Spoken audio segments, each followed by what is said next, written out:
En 2014, il est vrai que la France et la Réunion ont continué de s'enfoncer dans la crise. Pour 2015, les projections ne permettent guère d'être plus optimistes sur le plan économique et social. Mais il y a pourtant une vraie raison d'espérer, et votre présence ce matin en témoigne, c'est la prise de conscience que nous sentons tous monter dans le pays.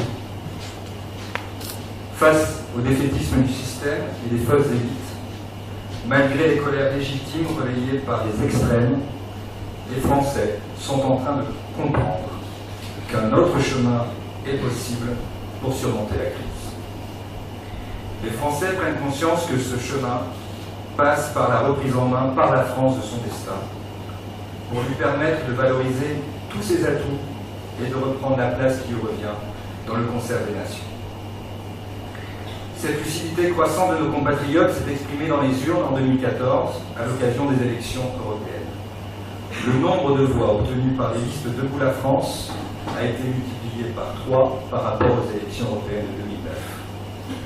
Notre délégué national aux fédérations, mon cher Jean-Philippe Torny, que je remercie une nouvelle fois pour sa présence, vous parlera mieux que moi de la progression constante de notre mouvement depuis sa création récente en 2009. Plus nous gagnons en audience, plus les Français croient en la capacité de la France à se relever.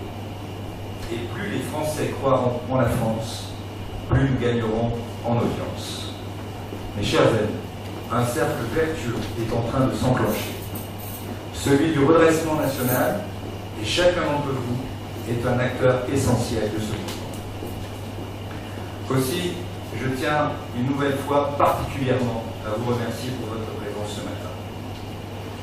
Vous venez de toute l'île, mais j'ai une pensée particulière pour ceux qui se sont levés le plus tôt et ont fait le plus long trajet de Petite-Île, de Saint-Pierre et de Saint-Joseph. On peut vous applaudir.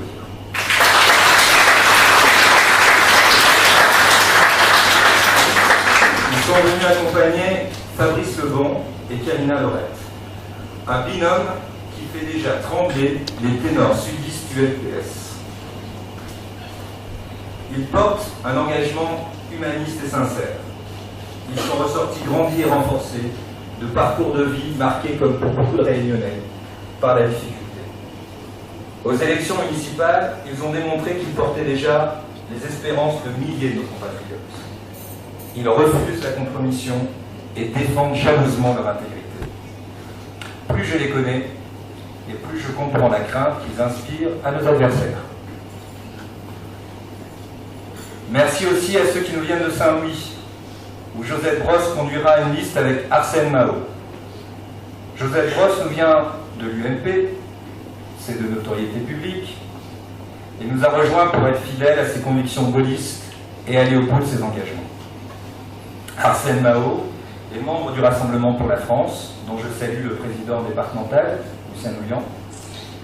Tous deux témoignent de la nécessité de sortir des querelles partisanes. Ils auront à cœur de défendre les intérêts de nos concitoyens dans cette commune de Saint-Louis, il faut bien le dire, qui est le symbole du gaspillage de l'argent public.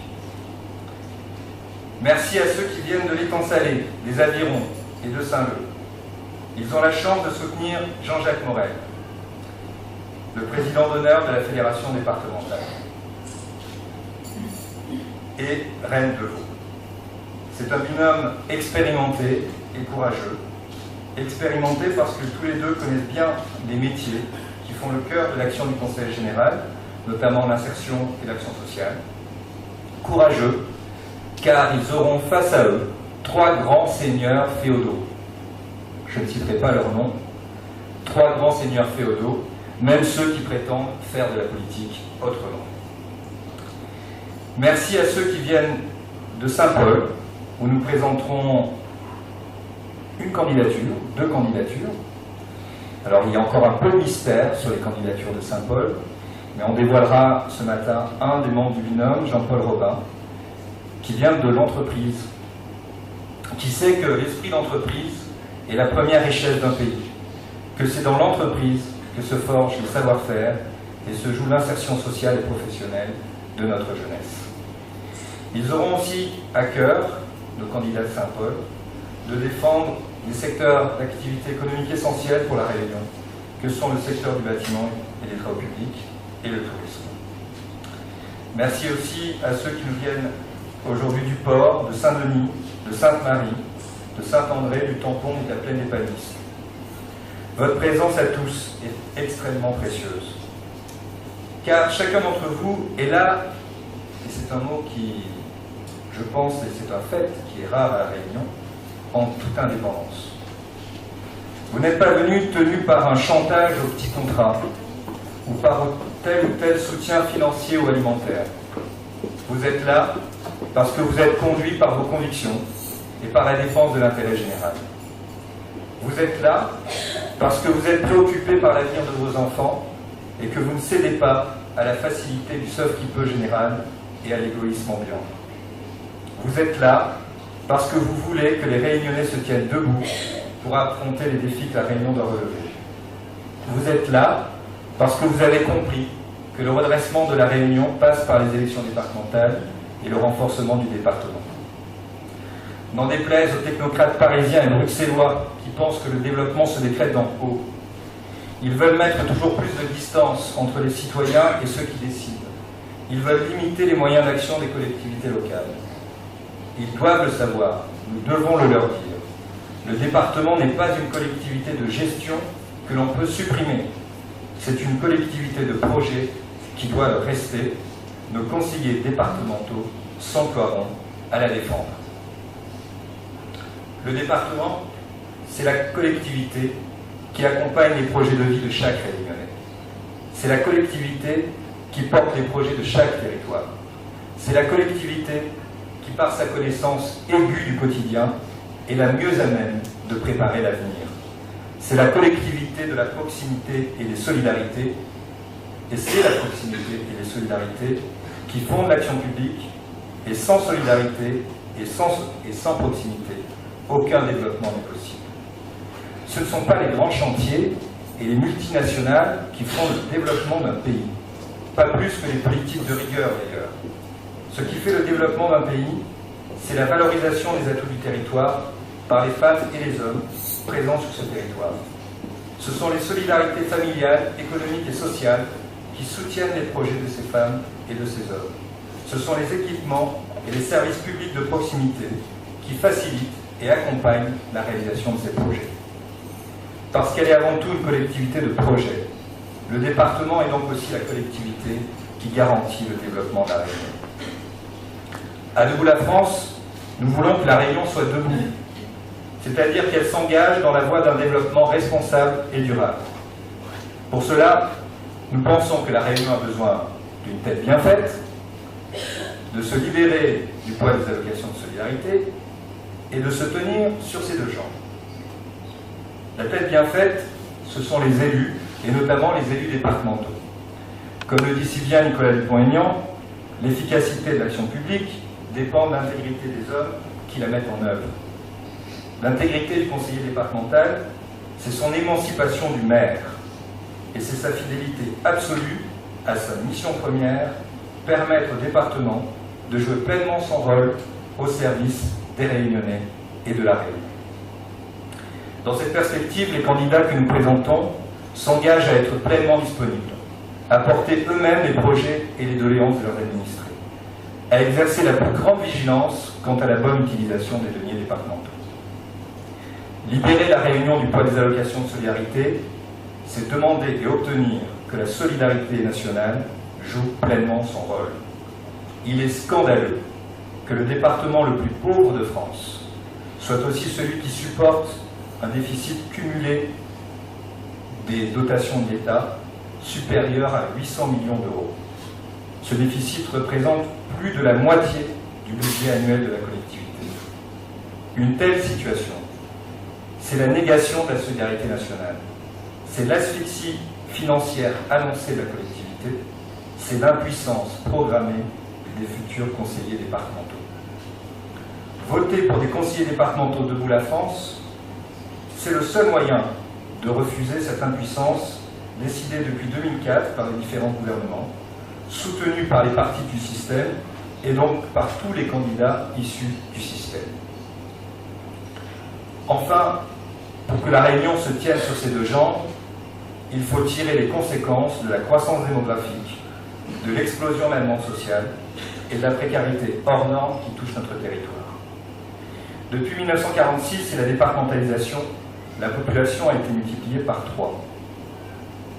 Et dans le même temps, malgré la décentralisation, le nombre d'élus en situation de décider, je ne parle pas du nombre d'élus total, je parle du nombre d'élus qui sont en situation de décider, n'a pratiquement pas évolué, favorisant la création et la pérennité de véritables féodalités. Aux 23 maires et au président du Conseil général de 1946, s'est ajouté un seul maire, celui de Cilaos, président du Conseil régional, et 5 présidents d'intercommunalité, tous maires ou très dépendants des maires. Alors que les Français de l'Hexagone élisent en moyenne un maire pour moins de 2000 habitants, les technocrates nous disent que c'est un problème, nous on pense que c'est un signe de la vivacité de la démocratie. Nous en élisons 10 fois moins à La Réunion, avec un maire pour 25 000 habitants. Avec plus de 840 000 habitants, nous avons dépassé la taille moyenne des départements français, 660 000. La collectivité, et en même temps, la collectivité doit gérer des situations de précarité comparables en nombre à celles rencontrées dans des départements qui sont 2 à 3 fois plus peuplés, comme la Seine-Saint-Denis et les Bouches-du-Rhône. Pour être concret, nous avons, avec 880 000 habitants, autant de bénéficiaires du RSA qu'on peut en trouver dans les Bouches-du-Rhône ou en Seine-Saint-Denis, où il y a entre 1,5 million et 2 millions d'habitants. Ces constats démontrent que l'action du Conseil général ne s'exerce déjà plus suffisamment dans la proximité. Alors là, je sais que je vais faire réagir les sceptiques, mais pour nous, ces constats justifient pleinement la création d'un 2e département. Nos conseillers départementaux, élus de Saint-Paul et Saint-Joseph, seront les promoteurs d'un 2e département qui épousera le relief de l'ouest et du sud de la Réunion. Ces communes concentrent désormais plus de 60% de la population et les plus grandes difficultés sociales. Elles sont aussi, paradoxalement, celles qui disposent du plus grand nombre d'atouts favorables au développement économique, notamment sur le plan agricole et touristique. Ça veut dire que sur ce territoire de l'ouest et du sud qui dispose des plus grandes potentialités, il n'y a pas une action déterminée des élus qui permettrait le développement de ces zones et la création d'emplois. Il ne s'agit pas pour nous de multiplier le nombre des élus et des fonctionnaires. Nous ne souhaitons pas qu'il augmente.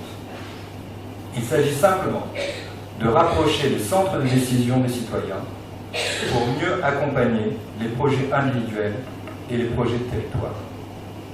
Il ne s'agit pas davantage de couper la Réunion en 2. Il y a 2 départements en Corse.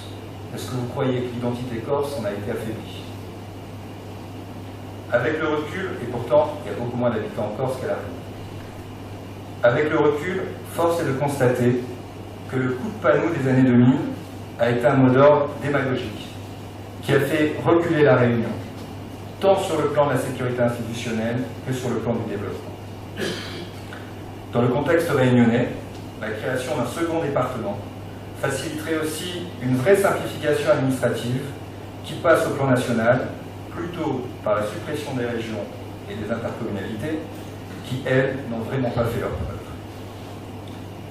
Mes chers amis, vous l'aurez compris, à l'occasion de ces élections départementales, Debout la France veut porter une vision de l'avenir de la Réunion. Une Réunion debout, conduite par des élus intègres, à la tête de collectivités qui faciliteront le développement de la Réunion parce qu'elles accompagneront les projets des Réunionnais dans la proximité. Les candidats qui s'exprimeront après moi vous diront quels sont les projets que nous souhaitons particulièrement soutenir en faveur de l'insertion des jeunes, de l'autonomie des personnes âgées handicapées, de la protection de l'environnement et du développement touristique rural. Ils vous diront aussi combien ils croient dans les talents de leur population, de leurs cantons, et dans les atouts de leur territoire. Ils s'engagent tous à être des élus développeurs, soucieux de l'avenir de la Réunion, et donc en premier lieu soucieux de sa jeunesse. C'est à cette jeunesse que je voudrais réserver ma conclusion.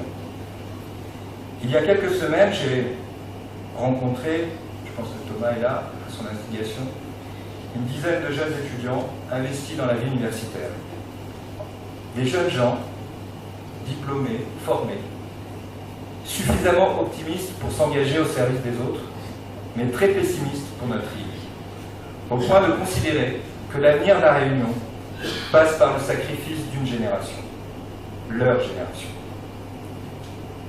Je crois que ces jeunes sont parfaitement représentatifs d'une jeunesse réunionnaise qui ne croit plus en la capacité de la société à leur offrir une autre perspective que l'exil. Et je pense que Jean-Philippe, c'est vrai aussi pour la jeunesse française. Je partage avec eux le constat que notre société est bloquée. Et qui peut nier qu'au moins une génération ait déjà été sacrifiée. Mais je veux leur dire aussi la conviction que nous avons à Debout la France, que les atouts de la Réunion sont considérables et qu'il ne manque pas grand-chose pour ouvrir de nouvelles perspectives. Juste un peu plus d'émulation, de débat, de concurrence démocratique, pour élire les personnalités. Qui apportera cette concurrence, si ce n'est la jeunesse elle-même? Alors, comme le fait Nicolas Dupont-Aignan au plan national, j'invite la jeunesse de la Réunion à s'engager, à suivre l'exemple de Fabrice Lebon et de Kérina Lorette, car je suis persuadé que c'est cette jeunesse généreuse et combative qui mettra debout la Réunion.